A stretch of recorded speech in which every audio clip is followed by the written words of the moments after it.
Hi, I am Sijo Thiruppuzha. Welcome to my channel soul beyond the time. നിലവിലെ India America ബന്ധത്തെക്കുറിച്ച് ചർച്ച ചെയ്യാനാണ് ഇന്നത്തെ വീഡിയോ കൊണ്ട് ഉദ്ദേശിക്കുന്നത്. കാര്യമായിട്ട് ഒരു ഫാൾസ് നെഗറ്റീവ് റൺ ചെയ്യുന്ന ഒരു വിഷയമാണിത്.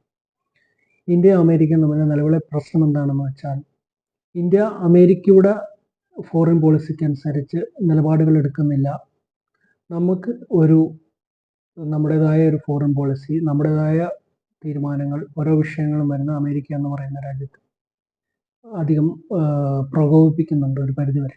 മാത്രമല്ല, കോവിഡ് സമയത്ത് സ്വന്തമായ വാക്സിൻ ഉൽപ്പാദനവും അതേപോലെ ഇവിടെ വാക്സിൻ വിതരണവും ലോകം മൊത്തം കയറ്റി അയക്കുകയും ചെയ്ത് ഗ്ലോബൽ ഫാർമസ്യൂട്ടിക്കൽ ജയൻസിന് നമ്മളോടുള്ള ഒരു അതൃപ്തിയും അതുവഴി അവർ കൺട്രോൾ ചെയ്യുന്ന അമേരിക്കൻ ഡീപ് സ്റ്റേറ്റിലെ ഒരു വിഭാഗവും നിലവിൽ അമേരിക്ക ഭരിക്കുന്ന ഡെമോക്രാറ്റിക് പാർട്ടിയുടെ ഒരു വിഭാഗവുമായിട്ട് കനത്ത തോതിലുള്ള ഒരു പവർ സ്ട്രഗിൾ ഇന്ത്യ ഗവൺമെൻറ്റുമായിട്ട് നടക്കുന്നുണ്ടായിരുന്നു. പലരും ഇത് റെഫർ ചെയ്യുന്ന ഇന്ത്യ അമേരിക്ക തമ്മിലുള്ള ബന്ധം തീർത്തും മോശമായി എന്നുള്ള രീതിയിലാണ്. നിലവിൽ ഈ ഡെമോക്രാറ്റ്സിനും അതേപോലെ ഗ്ലോബൽ ലെഫ്റ്റിസ്റ്റുകൾക്കും മോണോപ്പൊളിയുള്ള ഡീപ് സ്റ്റേറ്റ് ആണ് അമേരിക്ക ഭരിക്കുന്നത് എന്നതുകൊണ്ടാണ് നമുക്ക് ആ തരത്തിലുള്ള നെഗറ്റീവ് മൊത്തത്തിൽ വരുന്നത്. പൊതുവെ റിപ്പബ്ലിക്കൻസ് ഇന്ത്യ അനുകൂല അല്ലെങ്കിൽ ഒരു പരിധിവരെയും ഇന്ത്യൻ അഫയേഴ്സിൽ തലകെടുത്താത്ത ഒരു നയങ്ങളാണ് മുൻകാലങ്ങളിൽ സ്വീകരിച്ചുകൊണ്ടിരുന്നത്. ആയതിനാൽ ഇന്ത്യ അമേരിക്കയുമായിട്ടുള്ള ഈ ബന്ധത്തിൽ നമ്മൾ കാണേണ്ടത് അമേരിക്കയിലെ ലെഫ്റ്റിസ്റ്റുകൾ, അതേപോലെയുള്ള അത് മാത്രമല്ല അമേരിക്കയിലെ ഡെമോക്രാറ്റ്സ്, അതേപോലെ അമേരിക്കൻ സ്റ്റേറ്റ് ഡിപ്പാർട്ട്മെൻറ്റ്, ഈ 3 പേര് ഒരു ആൻറ്റി ഇന്ത്യ പ്രൊപ്പഗണ്ട റൺ ചെയ്യുന്ന ഒരു തലത്തിലോട്ടാണ് കാര്യങ്ങൾ പോകുന്നത്. പക്ഷേ നമുക്ക് ശ്രദ്ധിച്ചു നോക്കിയാൽ ഡൊണാൾഡ് ട്രംപ് അടക്കമുള്ള റിപ്പബ്ലിക്കൻസ് നമ്മുടെ കൺസേൺസിനോട് കൃത്യമായ നിലപാടുകളും നമുക്ക് അനുകൂലമായ നിലപാടുകളും ഒരു പരിധിവരെ എടുക്കുന്നയാളാണ്. അതിലൊരു കാര്യം കൂടെ പറയാനുള്ളത് എന്താ വെച്ചാൽ, ഈ റിപ്പബ്ലിക്കൻസിൻ്റെ സ്ഥാനാർത്ഥിയായ ട്രംപിൻ്റെ വൈസ് പ്രസിഡന്റ് കാൻഡിഡേറ്റ് ഒരു പരിധിവരെ ഇവരുമായിട്ട് കമ്മ്യൂണിക്കേഷൻ കൂടുതൽ, അതായത് അമേരിക്കൻ ലെഫ്റ്റ് അഥവാ ഡെമോക്രാറ്റ് അഥവാ ഡീപ് സ്റ്റേറ്റ് ആയിട്ടുള്ള അവരുമായിട്ട് കൂടുതൽ ബന്ധമുള്ള ഒരാളാണ്. അത് മാത്രമല്ല, അദ്ദേഹത്തിൻ്റെ ഭാര്യ ഒരു ഇന്ത്യൻ ഒറിജിനാണ്. അവർക്ക് പലതരത്തിലുള്ള നമ്മുടെ സംസ്കാരവും നമ്മുടെ നാടുമായിട്ടുള്ള ഒരു ബന്ധം എടുത്തു പറയേണ്ടത്തക്കതായ രീതിയിൽ ഉള്ളൊരു വ്യക്തിയും ഒരു കുടുംബമാണ് അവർ.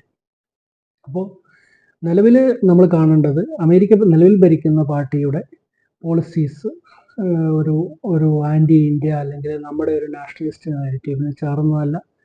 അതിൻ്റെ പേരിലാണ് ഇന്ത്യക്ക് ആയിട്ടുള്ള പല കരാറുകളും നമ്മൾ നിലവിൽ ഒരു ഉദാഹരണം പറഞ്ഞു കഴിഞ്ഞാൽ, നമ്മുടെ തേജസിൻ്റെ എൻജിൻ വേണ്ടത് അമേരിക്ക എന്നാണ്, അവരത് ഡിലേ ചെയ്തിട്ടുണ്ട്. മാത്രമല്ല വേറെ രാജ്യങ്ങൾക്ക് കൊടുക്കുന്നുണ്ട്, നമുക്ക് ഡിലേ ചെയ്തിട്ടുണ്ട്. കാരണം നമ്മുടെ ഡിഫൻസ് ആയിട്ടുള്ള സ്വയം പര്യാപ്തതയിലോട്ട് നമ്മൾ മൂവ് ചെയ്യുന്ന ഒരു ഇത് അവർ താല്പര്യപ്പെടുന്നില്ല. കാരണം അവരുടെ ഗ്ലോബൽ ഇൻട്രസ്റ്റിന് അതെതിരാണ്. മാത്രമല്ല അവരുടെ എക്കണോമിക്കൽ ഇൻട്രസ്റ്റ്, അതായത് അവരുടെ ഡിഫൻസ് ഇൻഡസ്ട്രിക്ക് നമ്മളെക്കൊണ്ട് അമേരിക്കൻ വെപ്പൺസ് കൂടുതൽ, എസ്പെഷ്യലി ഫൈറ്റർ പ്ലെയിൻസ് വാങ്ങിപ്പിക്കുക എന്നുള്ളൊരു ആഗ്രഹം കൂടെ ഉള്ളതുകൊണ്ട് അവരത് ഒരു പരിധിവരെ ഡിലേ ചെയ്യുന്നതാണ്.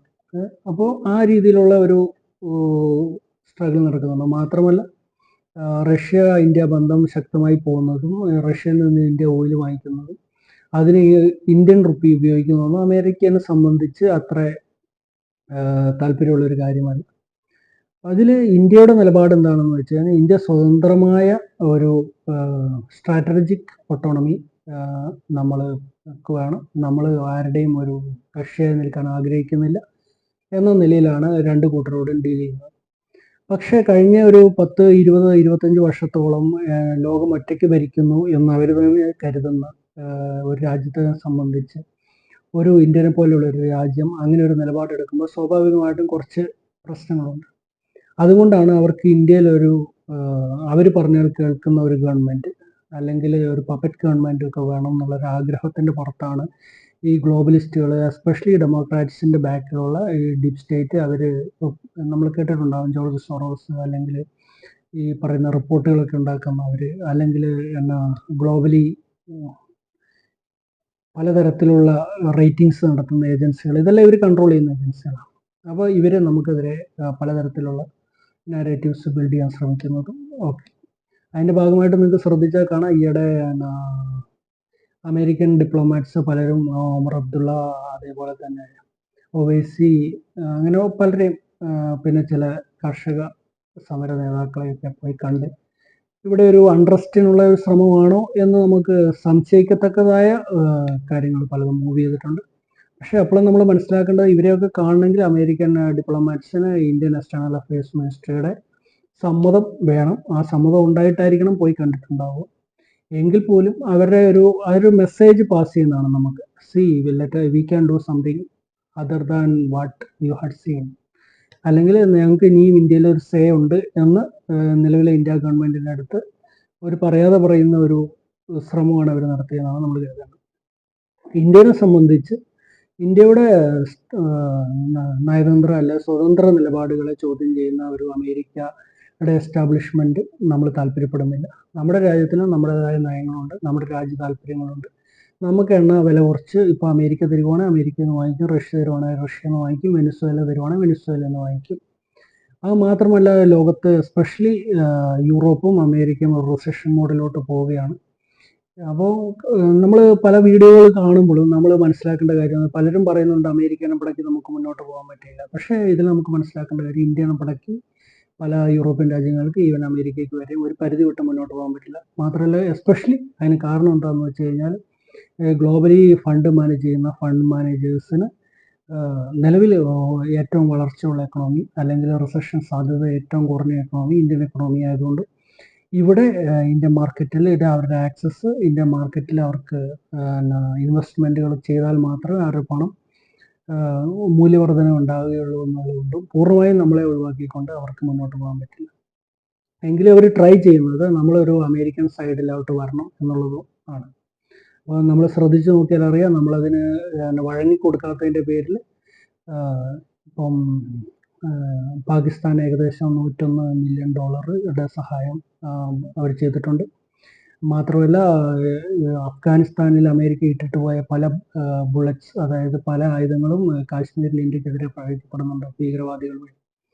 അത് എങ്ങനെ കാശ്മീരി ഭീകരന്മാരുടെ അടുത്തെത്തി, എസ്പെഷ്യലി അമേരിക്കൻ ബുള്ളറ്റ്സ്, അതായത് സ്റ്റീൽ ബുള്ളറ്റ്സ്. ഈ സ്റ്റീൽ ബുള്ളറ്റ്സ് അമേരിക്ക ഇട്ടിട്ട് പോയത് കാശ്മീരി ഭീകരവാദികളുടെ എത്തുകയും അവർ നമ്മുടെ പട്ടാളക്കാരെ ടാർഗറ്റ് ചെയ്യുമ്പോൾ ഈ ബുള്ളറ്റ്സ് ആണ് ഉപയോഗിക്കുന്നത്. ഈ സ്റ്റീൽ ബുള്ളറ്റ്സ് സ്വാഭാവികമായിട്ടും നമ്മുടെ ബുള്ളറ്റ് പ്രൂഫ് ആയിട്ടുള്ള മെറ്റീരിയൽസിനെ കവർ ചെയ്ത് ഉള്ളി വരിക. അതുകൊണ്ടാണ് കൂടുതൽ കാഷ്വാലിറ്റീസ് നിലവിലുണ്ടാകുന്നത്. അപ്പം നമ്മൾ അതിൻ്റെ ഒരു ട്രാക്ക് നമ്മൾ പഠിച്ചു കഴിയുമ്പോൾ, അതായത് ഇവരിട്ടിട്ട് പോയ സാധനമാണ് ഇവിടെ വരുന്നത് എന്നുള്ളതാണ്. അതായത് ഭീകരന്മാരിൽ അഫ്ഗാനിൽ ഇട്ട് പോയ സാധനങ്ങളാണ് എത്തുന്നതെന്ന്. അതൊരു നമുക്ക് വേണമെങ്കിൽ ഒരു അമേരിക്കൻ ഹാൻഡ് അതിലുണ്ടെന്ന് വേണേൽ പറയാം. അത് മാത്രമല്ല, കാശ്മീരിലെ ലിഥിയം ഡിപ്പോസിറ്റ് കൂടുതൽ കണ്ടെത്തിയിട്ടുണ്ട് ജമ്മുവിൽ. അതുകൊണ്ട് പണ്ട് ശ്രദ്ധിച്ചു നോക്കില്ല, പണ്ട് കാശ്മീരിലുണ്ടാകുന്ന അറ്റാക്കിന് വരെ ഇപ്പോൾ ജമ്മു ഏരിയയിലാണ് അറ്റാക്ക് കൂടുതൽ ഉണ്ടാകുന്നത്. മാത്രമല്ല, അവർ ബംഗ്ലാദേശ് എന്ന് പറയുന്ന രാജ്യത്തെ അൺസ്റ്റേബിൾ ചെയ്തിട്ടുണ്ട്. സ്വാഭാവികമായിട്ടും ബംഗ്ലാദേശ് പോലെ പൂർണ്ണമായിട്ടും ഒരു നമ്മുടെ ഉള്ളിൽ കിടക്കുന്ന ഒരു രാജ്യം അൺസ്റ്റേബിൾ ആകുമ്പോൾ അത് സ്വാഭാവികമായിട്ട് ഇന്ത്യയിലോട്ടുള്ള അഭയാർത്ഥി പ്രവാഹം, അതുവഴി ബംഗ്ലാദേശിലുള്ള അൽഖ്വയ്ദ അതുപോലെയുള്ള തീവ്രവാദ ഗ്രൂപ്പുകളെ ഇന്ത്യയിലോട്ട് തള്ളാനുള്ള ഒരു അവസരമായിട്ട് അവർക്ക് ഉപയോഗിക്കണം എന്നുള്ളൊരു തോന്നലുണ്ട്. ഇതിൻ്റെ എല്ലാം പുറകിലുള്ളത് ഇവരുടെ എല്ലാം എക്കണോമിക്കലായിട്ടുള്ള ഇൻട്രസ്റ്റ് ആണ്. അപ്പം അത് നമ്മൾ കൗണ്ടർ ചെയ്യാൻ നമ്മൾ എന്ത് ചെയ്യുന്നു എന്നുള്ളൊരു കാര്യം കൂടെ ഉണ്ട്. നിലവിൽ അമേരിക്കയ്ക്കും റഷ്യയ്ക്കും ഇടയിൽ പാലമായി നിൽക്കാൻ പറ്റുന്ന ഒരേ ഒരു രാജ്യം ഇന്ത്യയാണ്. മാത്രമല്ല, അമേരിക്കനെ സംബന്ധിച്ച് ഈ നമ്മളിപ്പോൾ പല നയങ്ങളിലും ഒരു സോഫ്റ്റ് ആയിട്ടുള്ള നിലപാടുകൾ, അല്ലെങ്കിൽ നമ്മൾ വളരെ കോൺഷ്യസ് ആയിട്ട് മൂവ് ചെയ്യുന്നത് അടുത്ത അമേരിക്കൻ ഇലക്ഷനിൽ പ്രോബബ്ലി ട്രംപ് വരുവാണെങ്കിൽ അത് നമുക്ക് ഗുണപ്പെടും, അല്ലെങ്കിൽ നമ്മുടെ സ്വതന്ത്രമായ നയതന്ത്രത്തിൽ നമുക്കത് ഗുണപ്പെടും എന്നുള്ളൊരു തോന്നൽ കൊണ്ട് നമ്മൾ ചെറുതായിട്ട് ഒരു പുറകോട്ട് മാറി നിൽക്കുന്ന ഒരു അവസ്ഥയിലോട്ടാണ്. അതായത് നവംബറിലാണ് ഇലക്ഷൻ നടക്കുക അമേരിക്കയിൽ. ആ ഇലക്ഷൻ വരെ നമ്മൾ ഇവിടെ ഇന്ത്യയിൽ കാര്യമായിട്ടുള്ള ഒരു മൂവ്സ് നയതന്ത്ര തലത്തിൽ, അതായത് അമേരിക്കനെ കൂടുതൽ പണക്കുന്ന മൂവ്സ് ഉണ്ടാവാൻ യാതൊരു സാധ്യതയില്ല. അതിനു മുമ്പ് ഇവിടെ മാക്സിമം അതിനുള്ള ഒരു ശ്രമങ്ങൾ ഈ പറയുന്ന ഗ്ലോബലിസ്റ്റുകൾ, ഡീപ് സ്റ്റേറ്റ്, അല്ലെങ്കിൽ നമ്മൾ പറയുന്ന ജോർജ് സോറോസിനെ പോലെയുള്ള ആൾക്കാർ നടത്തും എന്ന് തന്നെയാണ് നമ്മൾ കരുതുന്നത്. അപ്പോൾ ഈ ഇന്ത്യ അമേരിക്ക ബന്ധത്തിലെ പ്രശ്നം എന്ന് വെച്ചാൽ രാജ്യങ്ങൾ തമ്മിലുള്ള പ്രശ്നങ്ങൾ എന്നേക്കാളും ഉപരിയായിട്ട് നിലപാടുകൾ, അതായത് രാജ്യം ഭരിക്കുന്നവരുടെ നിലപാടുകൾ തമ്മിലുള്ള വൈരുദ്ധ്യങ്ങൾ, അത് ഒരു ലോകത്തുള്ള ഒരു രാജ്യത്തും അമേരിക്ക എന്ന് പറയുന്ന ഒരു രാജ്യം ഒരു നാഷണലിസ്റ്റ് ആയിട്ടുള്ള ഗവൺമെന്റുകളെ ഇഷ്ടപ്പെടുന്നില്ല. അവരെ അജ്ഞാനുവർത്തികളായി നിൽക്കുന്നവർ വേറെ രാജ്യങ്ങൾ ഭരിക്കണം, അതിന് അവരുടെ ഇഷ്ടങ്ങൾ ആ രാജ്യങ്ങളിൽ ഇംപ്ലിമെന്റ് ചെയ്യാൻ അവർ സഹായിക്കണം എന്ന് ആഗ്രഹിക്കുന്ന ഒരു സിസ്റ്റമാണ് നിലവിൽ അമേരിക്കയിലുള്ളത്. അപ്പോൾ അതിനൊക്കെ ഒരു മാറ്റം അമേരിക്കയിൽ ഉണ്ടാവും എന്നുള്ള പ്രതീക്ഷയിലാണ്. ഒരു 3 മാസത്തോളം, അടുത്ത 3 മാസം വളരെ ക്രിട്ടിക്കലാണ്. ആ 3 മാസത്തിനിടയിൽ ഏത് തരത്തിലുള്ള ഒരു ആക്ഷനും ഇന്ത്യക്കെതിരെ ഉണ്ടാകാൻ സാധ്യതയുണ്ട്. ഇന്ത്യയിൽ പലതരത്തിലുള്ള അറ്റാക്സ് പ്രഡിക്റ്റ് ചെയ്തിട്ടുണ്ട്.